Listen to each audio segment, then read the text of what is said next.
That's the whole thing I talk about, winning the battle in the morning. So every morning I wake up, I believe in winning the battle against yourself. People say, why do you say that? Because there's a lot of things you can control. When you wake up, I talk about making your bed. Make your bed, make sure your house is clean, make sure you get your breakfast, make sure you shower, shave, whatever you're doing, control that. Don't hit the snooze button. All these things are very important. That's been told a lot of times. Why don't you hit the snooze button? Because you wake up already failing. You're already behind the power curve. So what happens when you hit the snooze button? You may not make your bed. You may not do your hair the way you want it. You may not pick the right clothes out in the morning time. And I go back to this real quick. Remember how you had a job interview for a job? We've had several of them in our lives. What did you do the night before that job, weeks before the job interview, when you knew you had it? You prepared you had a bowl out for your oatmeal, your cereal, whatever you had in the morning time. Your coffee cup was out. Your clothes were laid out. You studied, you rehearsed, you were ready. You brought your best self. You were going to war with yourself because you wanted that interviewer to see your best self. You won. You got the job. After a few months in that job, you look around. I got the job. You start to back off. The clothes aren't out. You're not ready. You're hitting the snooze button. You don't get up on time anymore. You realize that you can still have this job and not be your best self. The interview you is gone. Your job is gone. You have your job, but the interview you is gone. So winning the battle in the morning time is just that. It's that you wake up in the morning time and you own all this stuff. Because once you leave your house, the world then gets at you. And that's why I believe in not getting up in the morning time and checking your phone immediately. Everybody does that. They get up, the first thing they do is grab their phone, look at the phone. Maybe bad news on there. So how's your day start off? I don't go to the gym. I don't make my bed. You're caught up now on that phone. That's how your day starts. You lost control. So once you win that battle in the morning time, then once you go out, now you've won. You go outside your house, you may lose your job. You may have a bad hit, but you won something. So you're going into battle having already won something.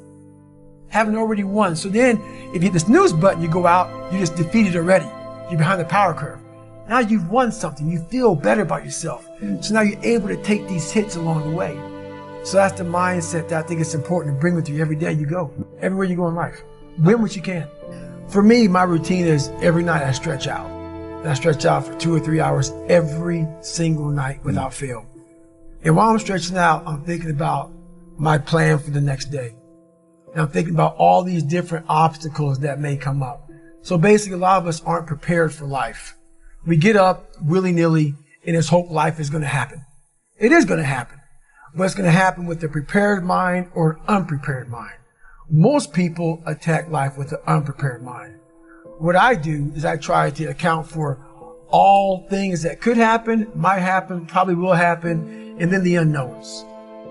So basically, I can't account for everything, but I do know there could be some things that come up in life that you need to be ready for. I know for a fact I'm not going to want to work out tomorrow. Therefore, I'm preparing my mind for that. I don't want to do that. I know tomorrow will come with some difficult decisions to make. It may come with getting a phone call saying someone died. This happened, that happened. I'm always preparing myself, not in a morbid way, but just like, look, man, be ready for life. Don't let life just start attacking you left and right. Make sure that you start to build a mental armor so then you're ready for life. And that comes with a very physical way, and the physical helps out the mental. Well, the thing about it, it's funny, man, all these catchphrases people always say, failure is a part of life and failure is how you grow. I've said all that stuff before, but it really is a bunch of shit. I'm so tired of hearing all these fucking cliche, fucking goal-setting fucking posters and all that shit. Half the people who write that shit aren't even doing the shit they're talking about. Half the people talk about failure, they're fucking millionaires sitting back in some nice house or whatever the fuck they're talking about. So it makes me fucking nuts. The reason why I believe I can talk on failure is because I'm still failing today, and I'm failing in a major way, and I'm living when I'm talking. So many people who talk about all this shit, they're has-beens. They're people who used to do it back in the day, now talk about it. Are you living it today? So for me, failure is something that you should be afraid of. It should be afraid of, but that's why you should go out there and challenge yourself to fail. Because if you're not failing at something, that means you've set your goals to pass, to succeed at everything you do.